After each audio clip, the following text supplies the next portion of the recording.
control of time. I travel back to tell you not to do this episode. What are you wearing? But what is the future, man? No, Budget Animation, yeah. Hello and welcome to a new and exciting episode directly from my mother's kitchen. The two main reactions to the last episode was 1. You look really tired, and 2. Why did it take so long? And let's talk about that. Because next to doing this, I also need to make some money, because there's no budget. So right now I'm working on developing a feature film in Sweden, and next to that I'm doing all kinds of other commercial jobs in order for me to pay the bills. And then this happened.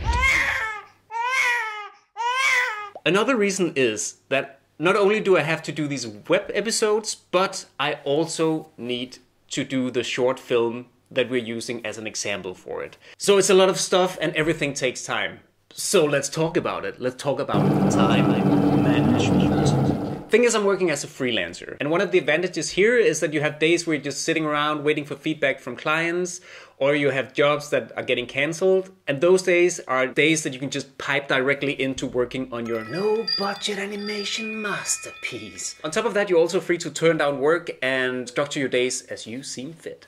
Now, what is working for me is that when I work, I try to be as productive as possible, which means I'm trying not to check my emails too often, and I'm trying not to do too much like research online while working. And I try to set tiny deadlines for my projects and have my girlfriend verbally humiliate me if I don't make those.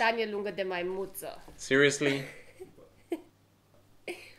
And this should go almost without saying, but try cutting down non-productive tasks like, scrolling through Facebook or watching TV or playing computer games.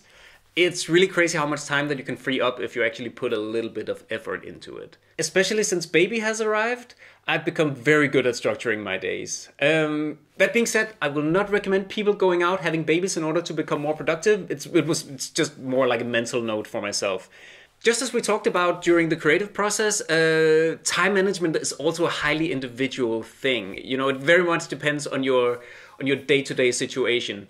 Are you a student? Are you working? How is your economic situation? So on and so forth. I know, for instance, that a guy like Bill Plimpton, he's animating while he's giving lectures, and he's doing that in order to keep his productivity up. But instead of me just talking about me and my life, I thought that maybe we should call up a couple of kick-ass artists and ask how they are managing their time. I was thinking that the first person we should call is a guy called Nikita Diakur. He did one of the most interesting short films of last year, a film called Ugly, where he was using dynamic simulations to animate his entire movie. If you haven't seen it, you should totally check out the trailer and check out a screening near you. But let's hear what he has to say about time. I basically just wanted to chat to you a little bit about, time management and wow, it's a fancy cup. Yeah. But then, how you've been dealing with it through Ugly, because, you went through kind of a crazy process with that, didn't you? Yeah, I think before the whole thing took off, I had a lot of time, and I kind of when we did the Kickstarter, I kind of for the first time experienced that time is limited. But you were working while you were doing Ugly? Yeah, because you don't have enough funding for short films, and so you have to kind of pay the bills, and then I had to work.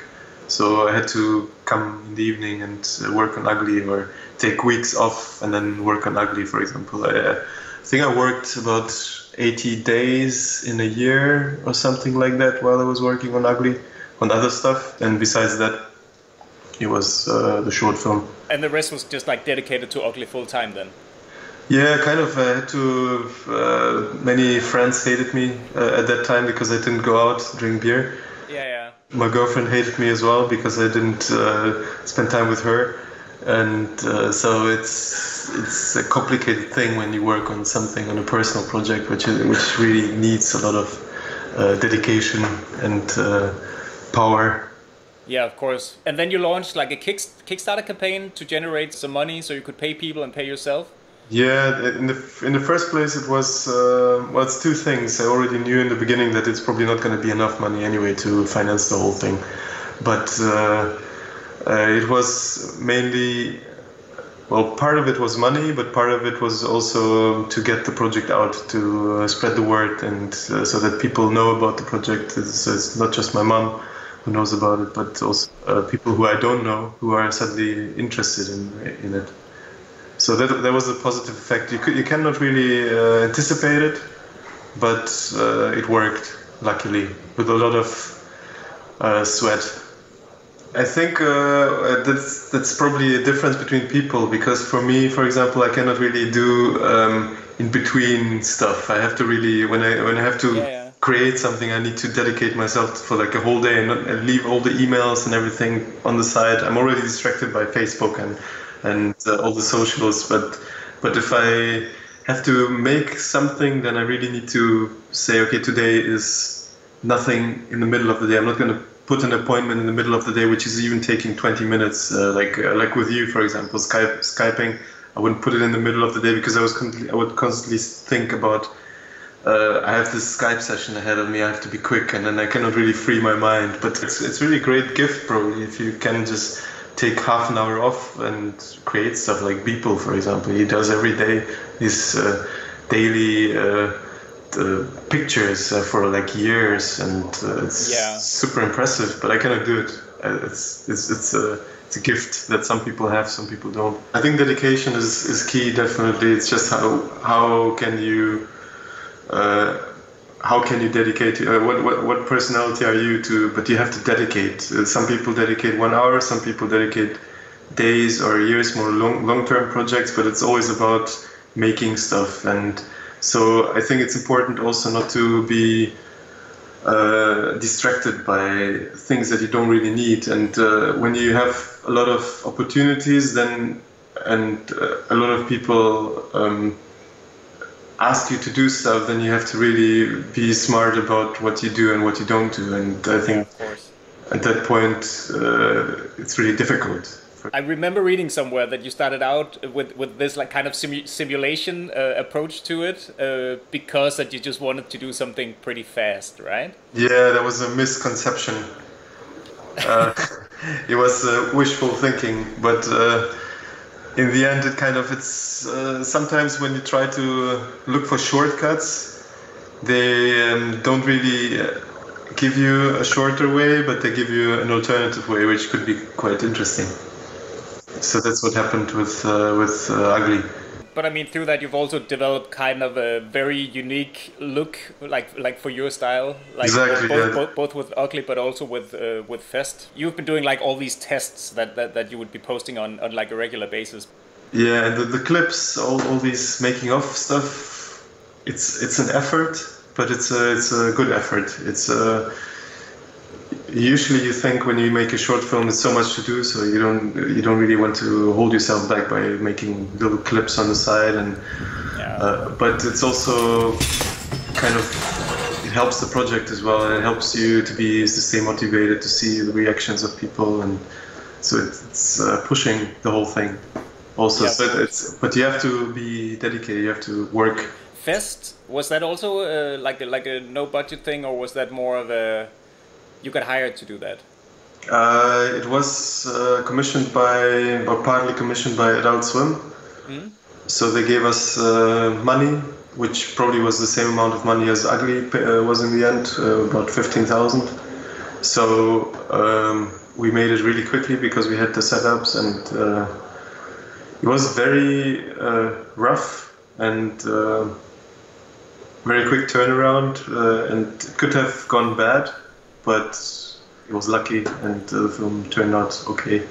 Yeah, it's really nice. It's like really tapping into like my youth in the 90s, going to like these like weird parties and parking lots and people dancing weirdly and shit. Yeah. But I'm not gonna take up any more of your time. It was just but it was also just really nice talking to you. Yeah, I hope we see each other in Odense.